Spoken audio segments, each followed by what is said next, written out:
Hello students, मेरा नाम है राबिया और आज के इस नीट बायोलॉजी पॉडकास्ट में हम स्टार्ट कर रहे हैं मॉर्फोलॉजी ऑफ फ्लावरिंग प्लांट्स। एक बहुत ही इम्पॉर्टेंट एनसीईआरटी चैप्टर है जो डायरेक्ट और इनडायरेक्ट क्वेश्चन के लिए फेमस है। इस पॉडकास्ट में हम चैप्टर को एनसीईआरटी की लैंग्वेज के बिल्कुल क्लोज रखेंगे ताकि आप कॉन्सेप्ट भी समझो और एग्ज़ाम में कंफ्यूज भी ना हो। तो चलिए शुरू करते हैं। फ्लावरिंग प्लांट्स यानी एंजियोस्पर्म एक्सटर्नल स्ट्रक्चर में काफ़ी डाइवर्सिटी दिखाते हैं, लेकिन सभी फ्लावरिंग प्लांट्स में कुछ कॉमन पार्ट्स भी होते हैं, जैसे रूट, स्टेम, लीव्स, फ्लावर और फ्रूट। ये कॉमन देखने को मिलते हैं हमें हर प्लांट्स के अंदर। क्लासिफिकेशन और किसी भी प्लांट को समझने के लिए हमें स्टैंडर्ड टेक्निकल टर्म्स और प्लांट्स के डिफरेंट पार्ट्स की वेरिएशन जानना ज़रूरी होता है, जो इन्वायरमेंट के अकॉर्डिंग अडाप्ट होते हैं, जैसे प्रोटेक्शन, स्टोरेज, क्लिम्बिंग और स्पोर्ट्स के लिए।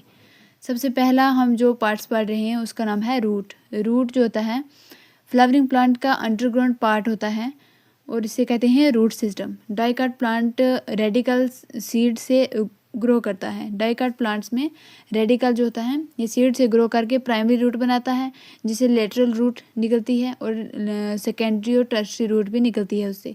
इस सिस्टम को टैप रूट सिस्टम कहते हैं, जैसे मस्टर्ड प्लांट में देखने को मिलती है। मोनोकाट प्लांट में प्राइमरी रूट जो होती है ये शॉर्ट लिव्ड होती है और इसकी जगह स्टेम के बेस से बहुत सारी रूट्स निकलती हैं, जिन्हें कहते हैं हम फाइब्रस रूट, जैसे वीट के अंदर देखने को मिलती हैं हमें। कुछ प्लांट्स में रूट रेडिकल के अलावा प्लांट के दूसरे पार्ट से निकलती हैं, जिन्हें एडवेंटेशियस रूट कहते हैं, जैसे ग्रास, मॉन्स्टेरा और बनियान ट्री के अंदर देखने को मिलती हैं। फंक्शन क्या होता है रूट का? रूट का फंक्शन होता है वाटर और मिनरल को एब्जॉर्ब करना, प्लांट को सॉइल में एनकोर करना, मतलब जो सॉइल होती है उसको जो प्लांट की जड़ें होती हैं वो पकड़ कर रखती हैं, ठीक है। और रूट का एक और फंक्शन होता है, ये फूड को भी स्टोरेज करती हैं और प्लांट ग्रोथ रेगुलेटर भी सिंथेसाइज करती हैं रूट। रीजन ऑफ रूट अभी नया टॉपिक है। कौन से मतलब रूट के अंदर कौन कौन से रीजन होते हैं? सबसे पहला होता है रूट टिप पर एक कैप जैसा स्ट्रक्चर होता है, जिसे कहते हैं रूट कैप। ये टेंडर रूट एपेक्स को सॉइल में प्रोटेक्ट करता है। रूट कैप के ऊपर होता है रीजन ऑफ मेरिस्टेमेटिक एक्टिविटी, जहाँ सेल रैपिडली डिवाइड करते हैं। इसके बाद आता है रीजन ऑफ इलोंगेशन, जहाँ सेल इलोंगेट होती हैं और रूट लेंथ इंक्रीज होती है। सबसे ऊपर होता है रीजन ऑफ मैचुरेशन, जहाँ पर रूट हेयर डेवलप होते हैं और जो वाटर और मिनरल को ऑब्जर्व करते हैं। अब है स्टेम। स्टेम जो होता है ये प्लांट का असेंडिंग पार्ट होता है, जो लीव्स, ब्रांच, फ्लावर्स और फ्रूट को बियर करता है। स्टेम एम्ब्रियो के पल्मोले से डेवलप होता है और इसमें नोड्यूल्स और इंटरनोड्स प्रेजेंट होते हैं। अब फंक्शन क्या है स्टेम का? लीव्स, फ्लावर और फ्रूट को सपोर्ट करता है, वाटर, मिनरल एंड फूड का कंडक्शन करवाता है, फूड को स्टोरेज भी कर सकता है और प्रोटेक्शन और वेजिटेटिव प्रोपोगेशन में भी हेल्प करता है स्टेम। अब है लीफ। लीफ एक लेटरल फ्लैटेंड स्ट्रक्चर होता है जो स्टेम के नोड से अराइज होता है और एक्सियल में एक बड प्रेजेंट होता है। लीफ के एक्सियल में एक बड प्रेजेंट होता है। लीफ फोटोसिंथेसिस के लिए सबसे इम्पॉर्टेंट वेजिटेटिव ऑर्गन होती है और लीफ के 3 पार्ट्स होते हैं। एक होता है लीफ बेस, एक होता है पिट्यूल और एक होता है लैमिना। ये पार्ट्स हैं लीफ के। डाइकाट में लीफ बेस जो होता है लीफ बेस पर स्टिप्यूल हो सकती हैं और मोनोकाट में लीफ बेस जो होता है वो शीथ बनाता है, शीथ, ठीक है। और अब है वेनेशन। लीफ लेमिना में वेन्स की अरेंजमेंट को वेनेशन कहते हैं। रेटिकुलेट वेनेशन जो होती है ये डाइकाट के अंदर देखने को मिलती है और पैरेलल वेनेशन मोनोकाट के अंदर देखने को मिलती है। अब टाइप्स ऑफ लीफ पढ़ते हैं। सिंपल लीफ में लेमिना इंसिजन मिड रिब तक नहीं जाती। जो सिंपल लीफ होती हैं उनके अंदर जो लेमिना के इंसिजन होते हैं वो मिड रिब तक नहीं जाते और कंपाउंड लीफ में इंसिजन मिड रिब तक जाकर लीफलेट बनाते हैं, ठीक है। और 2 तरह की लीफ होती हैं, एक पिनेटली कंपाउंड लीफ, एक पाल्मोलेटली कंपाउंड लीफ।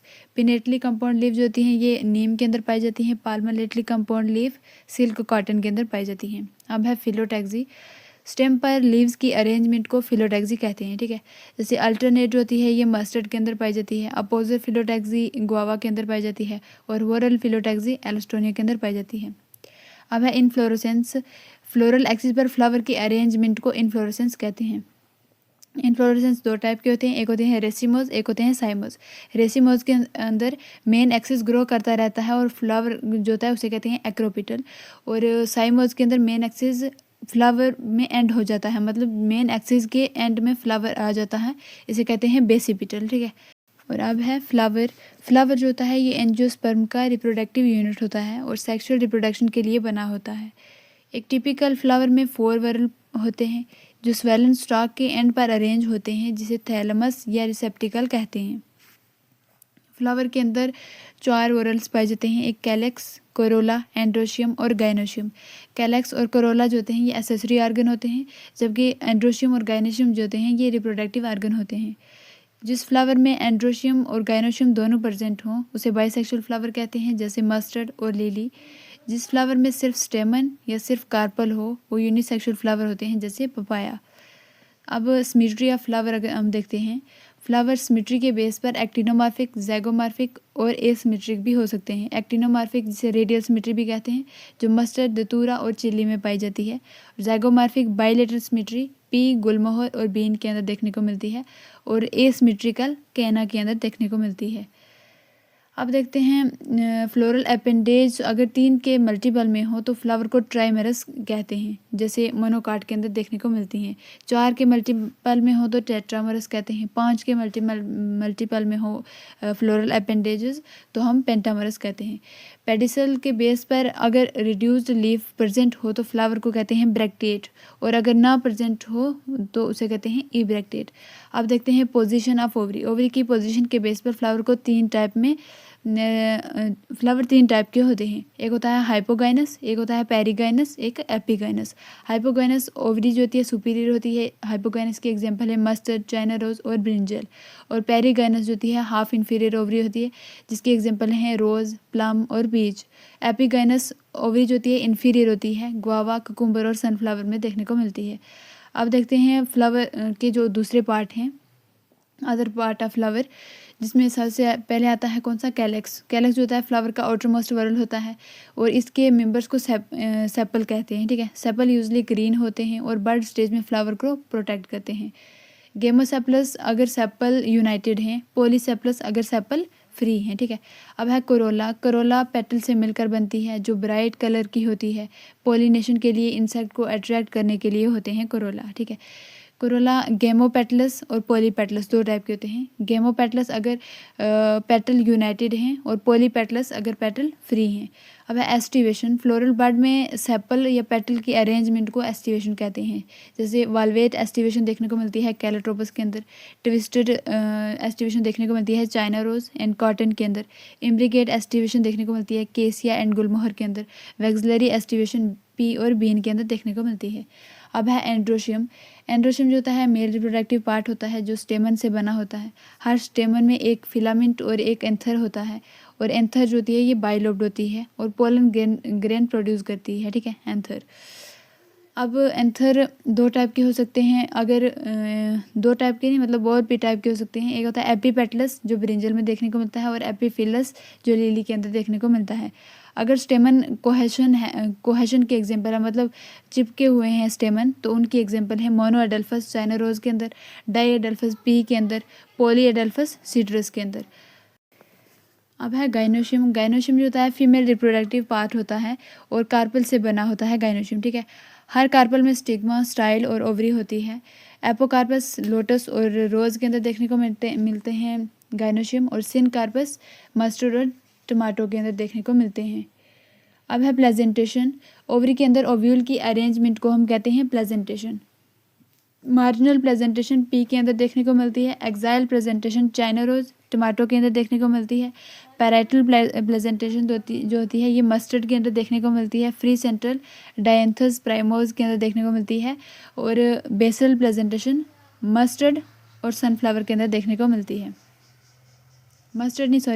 सनफ्लावर के अंदर देखने को मिलती है। अब है फ्रूट। फ्रूट फर्टिलाइजेशन के बाद ओवरी से डेवलप होता है। बिना फर्टिलाइजेशन के बना फ्रूट उसे कहते हैं पार्थिनोकार्पिक फ्रूट, ठीक है। फर्टिलाइजेशन के बगैर जो फ्रूट बनता है उसे कहते हैं पार्थिनोकार्पिक फ्रूट, जैसे बनाना। फ्रूट में पेरिकार्प और सीड होते हैं। ड्रूप फ्रूट कौन से होते हैं, मैंगो एंड कोकोनट। अब है सीड। फर्टिलाइजेशन के बाद ओव्यूल सीड में कन्वर्ट हो जाते हैं। सीड में सीड कोट और एम्ब्रियो होता है। डाइकाट सीड जो होता है ग्राम और पी के अंदर देखने को मिलता है, और मोनोकाट सीड मेज के अंदर देखने को मिलता है। अब हम पढ़ने जा रहे हैं सोलानेसी फैमिली के बारे में, जो पोटैटो फैमिली भी जिसे कहते हैं। इसकी एग्जांपल होती हैं, सोलानेसी फैमिली की एग्जांपल होती हैं tomato, brinjal, potato, chilli and तंबाकू। इसके फ्लोरल कैरेक्टर अगर हम देखें सोलानेसी फैमिली के, फ्लावर जो होता है बाइसेक्सुअल होता है, एक्टिनोमॉर्फिक होते हैं। कैलिक्स के अंदर 5 सेपल होते हैं और यूनाइटेड होते हैं। कोरोला के अंदर 5 पेटल और यूनाइटेड होते हैं। एंड्रोशियम जो होते हैं 5 स्टेमन और एपीपेटलस कंडीशन देखने को मिलती है। गाइनोशियम बाइकैपुलरी और सिनकार्पस होते हैं। फ्रूट बेरी या कैप्सूल कहते हैं, जो फ्रूट होता है सोलानेसी के अंदर।